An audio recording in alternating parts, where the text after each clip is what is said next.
Now, all in total, 41 counties are in a drought emergency. As we said at the time just 3 weeks ago, we were going to flex up based upon need. We'd look at the issue of hydrology. We'd look at the issue of snowmelt. We'd look at the issues of preparedness, and we do so in real time.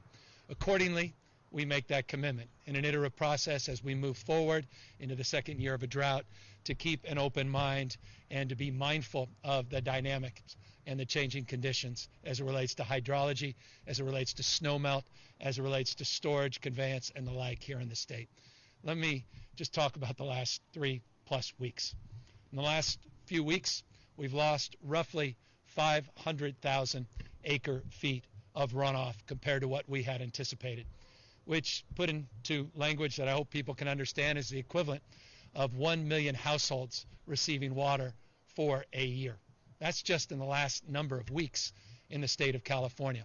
What we've experienced is what some had predicted, but no one necessarily experienced, and that was snowmelt so acute that it didn't actually run off into reservoirs or rivers, but it actually seeped into the dry, parched ground underneath, much of it evaporating completely.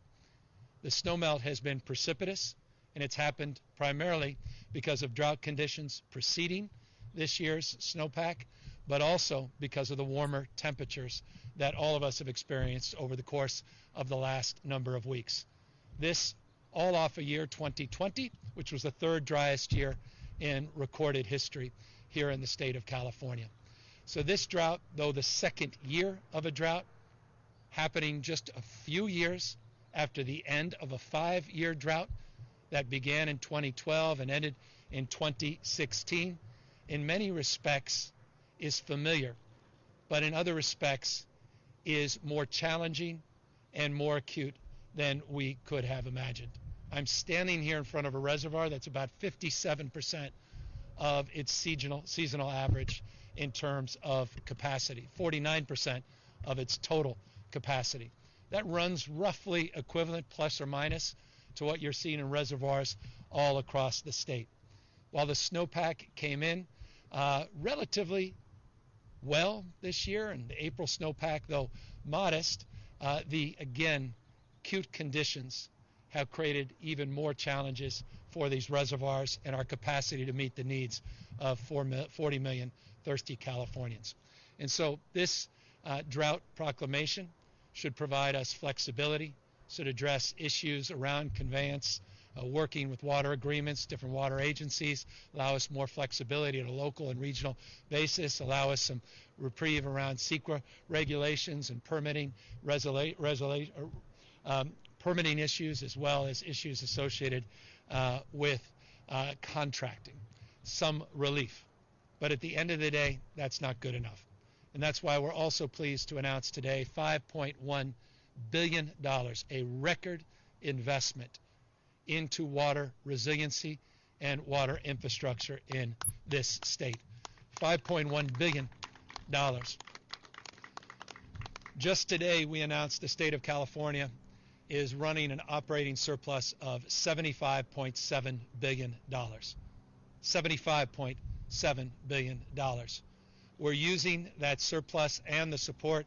Congressman Costa's critical support of $26 billion from the federal stimulus to make investments in critical infrastructure.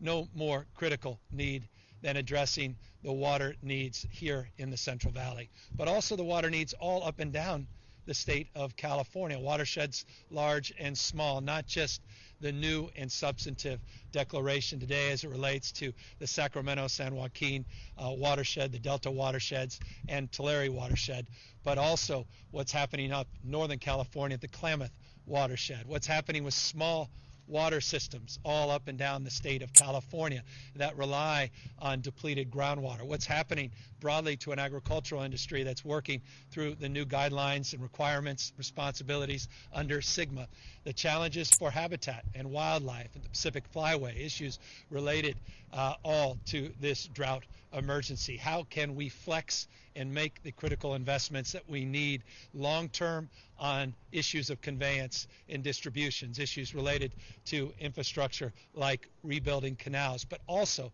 how can we be mindful in the short run of some of the critical needs for habitat for steelhead and salmon as it relates to cold water temperatures that we need to allow for at peril of some extinction issues occurring on our watch later this year. Not hyperbole to suggest that. What can we do in terms of more resiliency on floodplains and watersheds, and how can we invest in habitat that can bring us back to some semblance of historic normalcy to allow us, again, more resilience through these extremes year in and year out in the state of California? How do we provide emergency supplies, emergency grants to those same water systems? That's all part of that $5.1 billion package. How do we secure the needs of small water systems at the same time meet the needs of million-plus Californians that not only don't have access to safe, affordable, and clean drinking water, but also can't pay their water bills because of this pandemic-induced recession?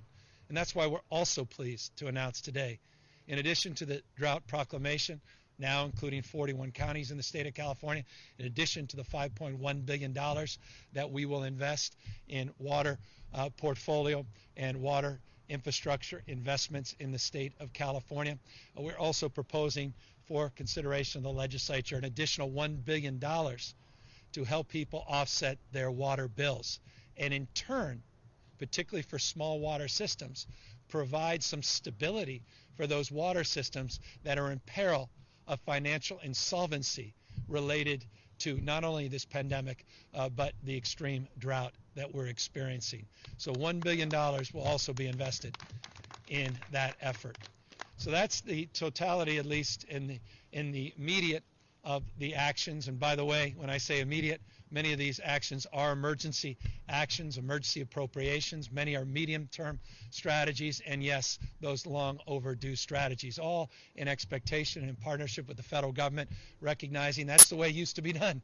When President Kennedy was right here in 1962, and you could see the quote when they did the groundbreaking for this site. It was about partnerships, federal and state partnerships. To be big, you got to be big in big things. And there's nothing bigger than the work that was done in the 1950s to invest in this infrastructure, northern, southern California, this remarkable conveyance system that helped us build the world's largest middle class and helped obviously make California, not just California, but this nation, as vibrant, as strong as it is. And we recognize our responsibility in the future to do more and do better, mindful of the changing conditions, mindful of climate change, mindful of the reality that not having a drought increasingly is becoming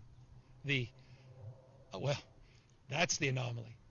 It's really not anomalous any longer not to be in a drought when you consider what's happened in the western United States, not just here in California, since 2000.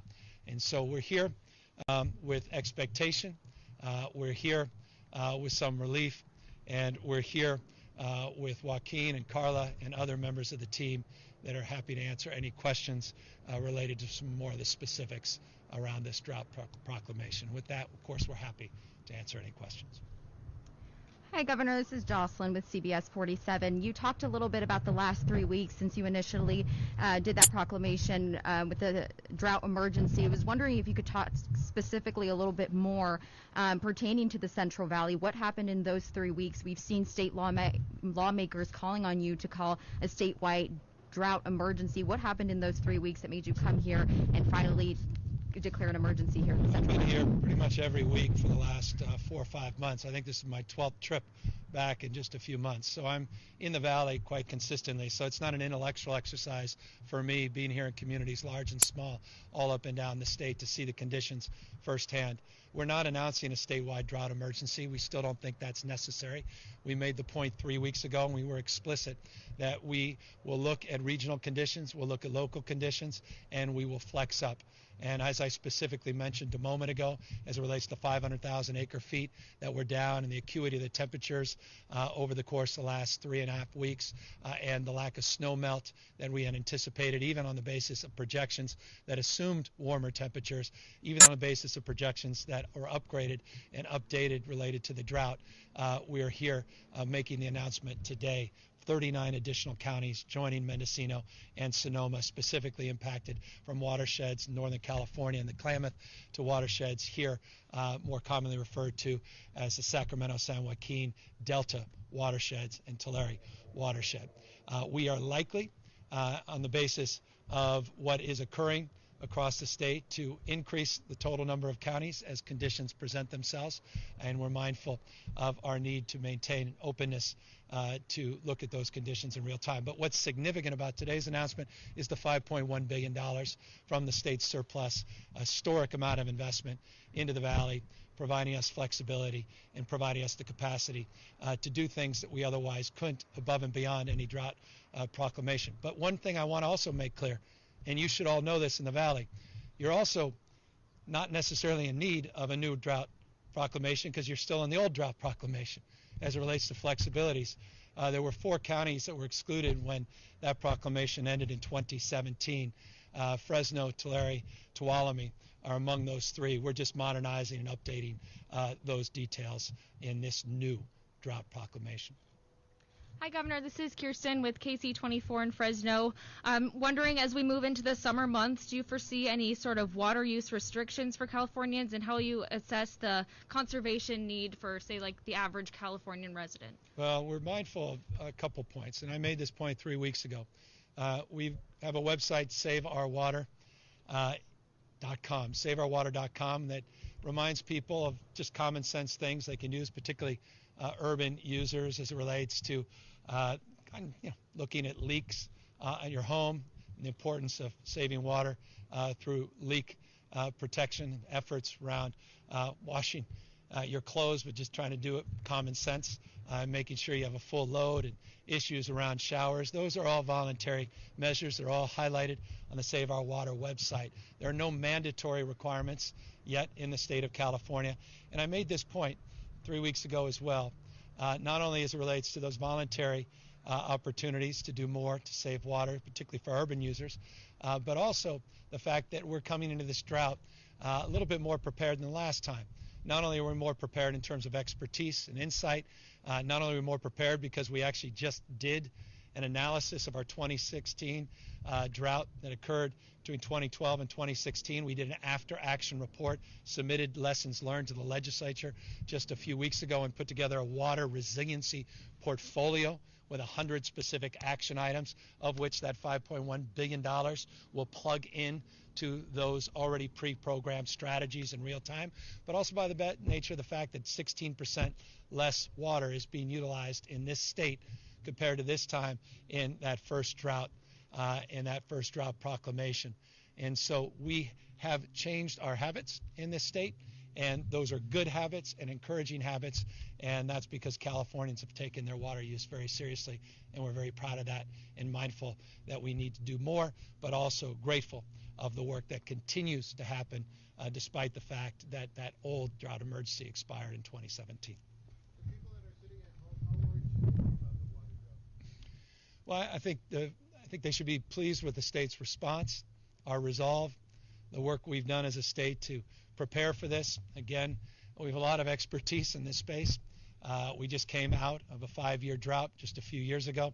We have the exact same team that was principal and participatory in that last drought. So it didn't take much to update some of our emergency declarations. It didn't take much to update our drought emergency and resiliency task force, that interagency task force we put together, a lot of familiar faces. We're working on voluntary agreements. At the same time, we're working with the federal government on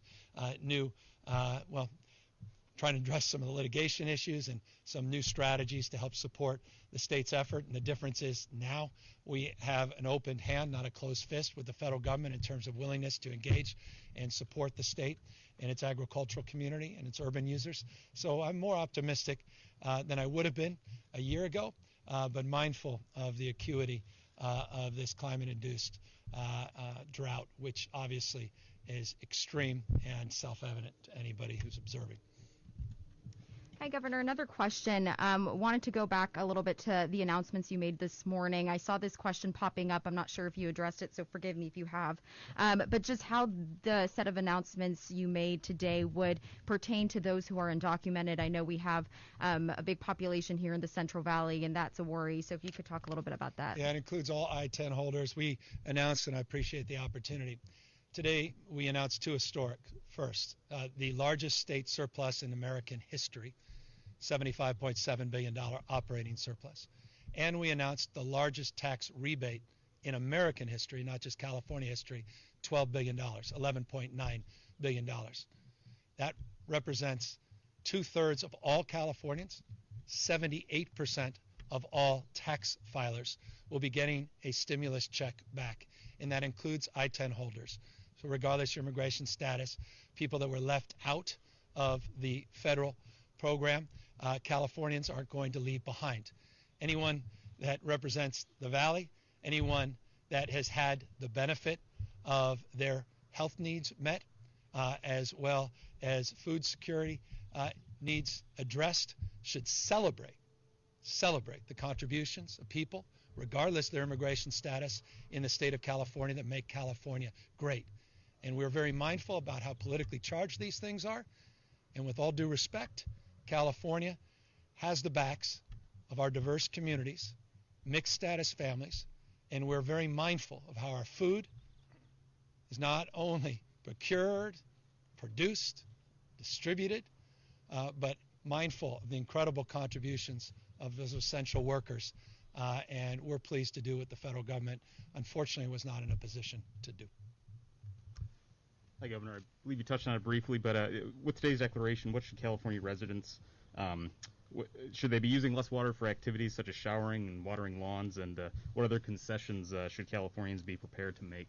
Well, as I said, they already have. Californians are utilizing 16% less water than they did at this time compared to the previous drought. So we go into this drought with a baseline that's 16% below where we were in 2012 because people have been mindful of not spending more than 5 minutes willy-nilly in a shower, mindful of looking at a full load of laundry, mindful that if they have a water leak, that it would be wise to try to save money, not just save water by fixing those leaks, mindful of the fact that they can provide more resiliency by looking at drought-tolerant plants and landscaping in and around their homes.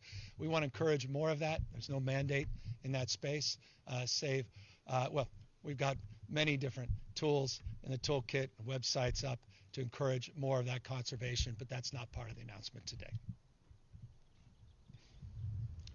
With that, I just want to thank Congressman Costa for all his outstanding leadership and his advocacy. I can assure you when we make announcements like this, they're not done in a vacuum. They're not done without consideration and with strong representation from Congressman Costa to Assemblymember Adam Gray, who's been any more and just expecting us to do better as it relates to meeting the needs of people here in the Central Valley, and Senator Caballero the same, representing not only the Valley, but also representing so many other water users all up and down the state of California that ultimately will be benefited from this announcement today. We're honored to be back in the Valley to make the announcement, but this announcement and these investments will impact 40 million Californians strong. And with that, we're grateful for this opportunity to update and highlight these investments. We look forward to working with the legislature in a collaborative spirit to get these done and to get these investments included in this year's budget. Take care.